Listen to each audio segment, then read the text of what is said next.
Salat subuh baru selesai. Jamaah masjid sedang berzikir. Sebagian berpencar membaca Al-Quran dengan suara perlahan.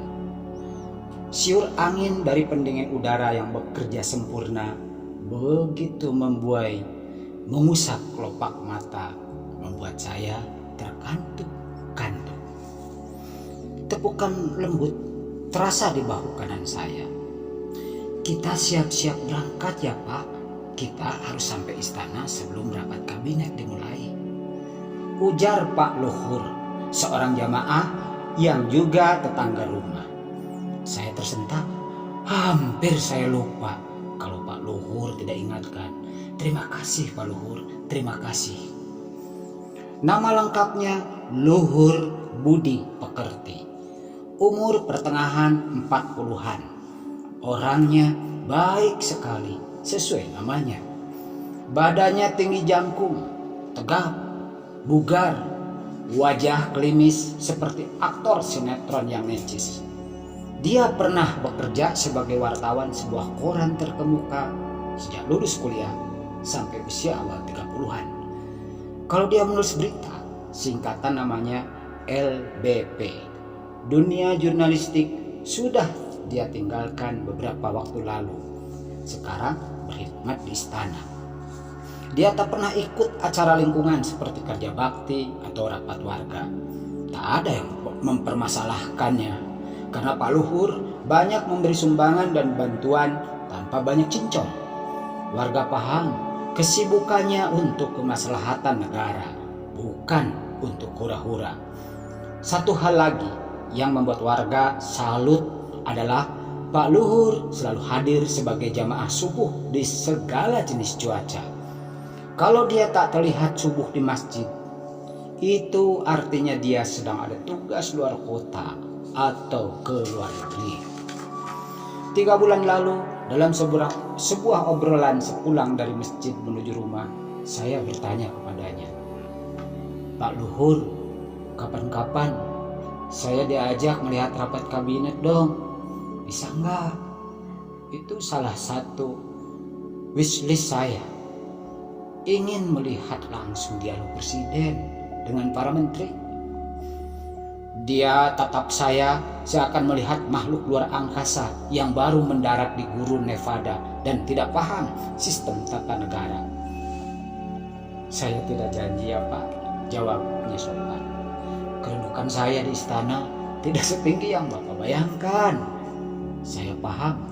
Berpekan-pekan kemudian tak pernah ada jawaban. Sampai semalam sehabis tarawih, beliau menelepon saya mengabarkan keinginan saya melihat rapat kabinet bisa terlaksana esok hari ini. Sekarang saya berada di istana, sebuah ruang yang berisi 20 orang.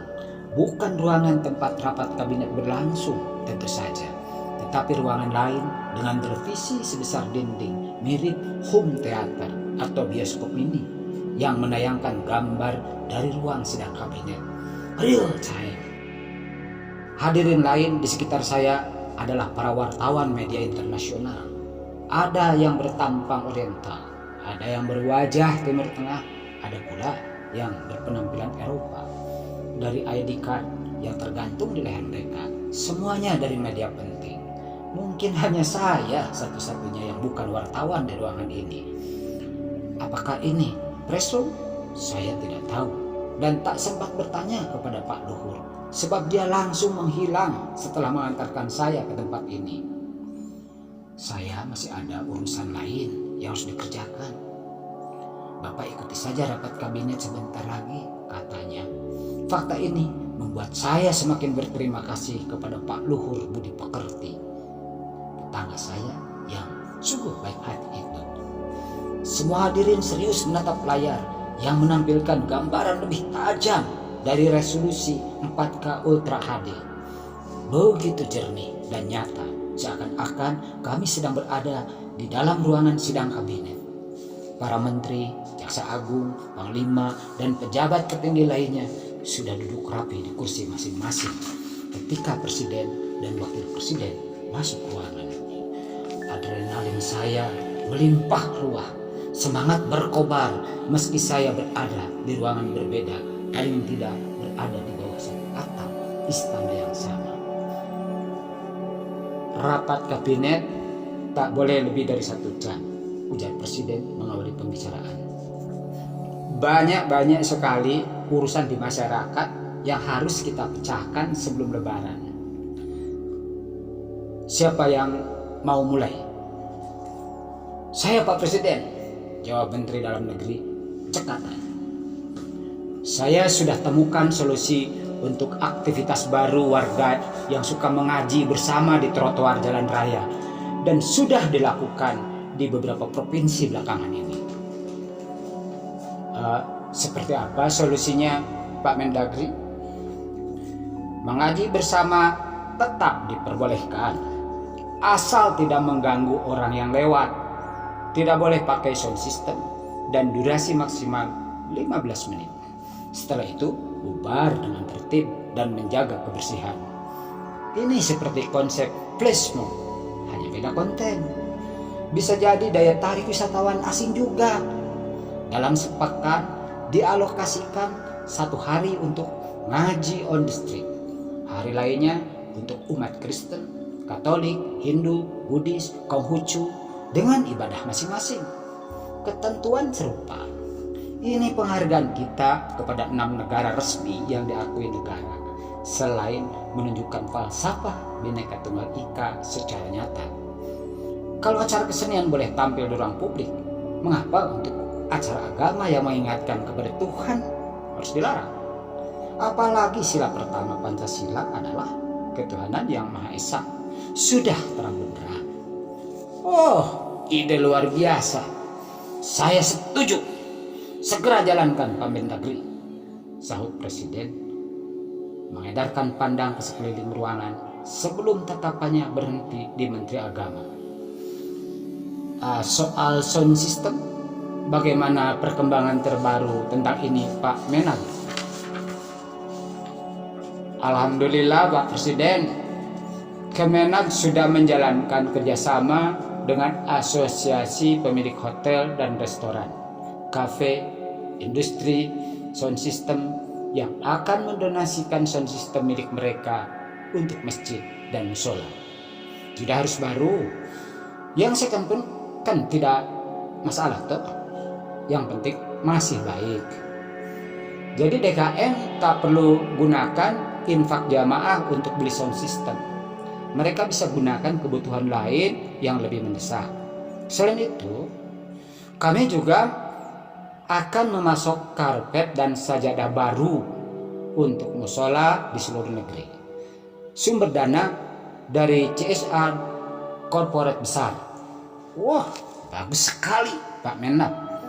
Jangan lupa pikirkan cara agar imam musola yang belum pernah haji dan umroh agar berangkat secepatnya tahun ini. Prioritaskan mereka karena mereka adalah para pelayan Tuhan yang bekerja ikhlas, sehingga kita sebagai abdi negara pun harus sungguh-sungguh melayani mereka. Siap, Pak Presiden. Setelah Lebaran akan berangkat rombongan umroh para imam dan khotib dari musola pulau-pulau terluar dan daerah-daerah terisolir. Mereka kita prioritaskan karena selama ini merupakan ujung tombak yang membuat masyarakat di tempat-tempat sulit itu tetap setia kepada Ibu Pertiwi. Saya setuju. Saya setuju. Saya setuju. Presiden kembali edarkan pandangan. Bapak Menteri Perdagangan, bagaimana kesiapan jelang Lebaran? Pasokan sembako aman. Tak ada lagi barang langka, Pak Presiden. Kami sudah bongkar komplotan mafia penimbun sembako. Kami akan bongkar sampai ke akar-akarnya sebelum Lebaran, sahut Menag. Kami koordinasi dengan Kemenhukam agar para pelaku dikenakan hukuman seberat-beratnya karena melakukan crime against humanity. Justru di tengah pandemi yang membuat rakyat sudah begitu menderita. Saya dukung beri hukuman seberat-beratnya untuk para pengkhianat rakyat, sahut Presiden. Ibu Menteri Sosial. Terima kasih Bapak Presiden. Kemensos mengantisipasi Lebaran ini dengan program Ramah Lingkungan dan Peduli Duafa. Jika pada tahun-tahun sebelum setiap jelang Lebaran, jalan-jalan mendadak dipenuhi pengemis dan gelandangan, kali ini tidak. Kenapa? Karena mereka sudah mendapat paket khusus kebutuhan Ramadan dan Lebaran. Kami berhasil menghentikan kebocoran dana bansos, Pak Presiden, sehingga bukan saja pengemis dan gelandangan yang bisa dibantu, juga para pengamen jalanan. Ternyata ketika korupsi berhasil ditekan, kesejahteraan rakyat ketika korupsi berhasil ditekan, kesejahteraan atas warga miskin dan duafa yang jadi tanggung jawab negara sesuai amanat konstitusi bisa dijalankan. Senang sekali mendengar kabar ini, Ibu Mensos. Begitulah seharusnya tugas negara terhadap rakyat yang miskin, Papa, ujar Presiden. Menteri Keuangan bagaimana? Siap Bapak Presiden. Kami sudah berkoordinasi dengan Menaker bahwa urusan THR sudah tak ada masalah. Bahkan untuk tahun ini besarnya 2 bulan gaji. Besarnya 2 bulan gaji. Itu yang pertama. Yang kedua, seperti kita sudah sepakati bersama, untuk THR ini Presiden, Wakil Presiden, para menteri dan pejabat negara setingkat menteri, wakil menteri dan para dirjen, jajaran gubernur dan wakil gubernur, serta duta besar dan wakil duta besar atau yang setingkat disetorkan ke kas negara untuk digunakan sebagai tambahan tunjangan bagi para pensiunan. Mereka adalah sesepuh dan para senior yang harus kita hormati. Tanpa kerja keras mereka, kita tak akan pernah menikmati kondisi saat ini. Namun mengingat jumlah pensiunan yang banyak, kontribusi kita para pejabat negara mungkin tidak akan banyak ketika sampai di tangan mereka. Tidak mengapa, yang penting keberpihakan kita yang utama kepada para senior citizen harus dibuktikan. Wajah Presiden bersinar cerah. Ini bentuk negeri Kemah Ripah Loh Jinawi yang kita impikan selama ini, Ibu Menkeu. Meski masih jauh dari sempurna, tapi harus kita mulai sungguh-sungguh untuk mewujudkannya dalam kehidupan nyata. Mendadak tubuh saya terguncang-guncang. Saya pikir ada gempa bumi. Namun ketika saya tolehkan kepala ke samping, satu persatu tubuh wartawan asing menghilang. Pandangan saya alihkan ke depan. Layar raksasa juga tak ada. Astaga. Pak, bangun Pak. Kajian subuh sudah selesai, ujar Pak Luhur yang tangannya masih di bahu saya. Pulas sekali tidurnya. Astagfirullah. Saya mengucek mata dan memajukan tubuh dari tiang masjid yang menjadi sandaran tubuh.